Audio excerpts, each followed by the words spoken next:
تعالیٰ ہے۔ آج تمہارے لیے سب پاکیزہ چیزیں حلال کر دی گئیں، اور اہل کتاب کا کھانا بھی تم کو حلال ہے اور تمہارا کھانا ان کو حلال ہے،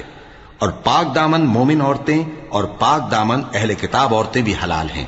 جبکہ ان کا مہر انہیں دے دو، اور نکاح سے عفت قائم رکھنی مقصود ہو، نہ کہ کھلی بدکاری کرنی اور نہ چھپی دوستی کرنی۔ اور جو شخص ایمان کا منکر ہوا اس کے عمل ضائع ہو گئے اور وہ آخرت میں نقصان پانے والوں میں ہوگا۔ مومنو،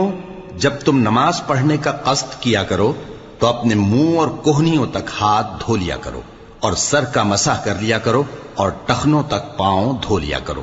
اور اگر جنابت کی حالت میں ہو تو نہا کر پاک ہو جایا کرو، اور اگر بیمار ہو یا سفر میں ہو یا کوئی تم میں سے بیت الخلا سے ہو کر آیا ہو یا تم نے عورتوں سے مقاربت کی ہو، پھر تمہیں پانی نہ مل سکے تو پاک مٹی لو اور اس سے منہ اور ہاتھوں کا مسح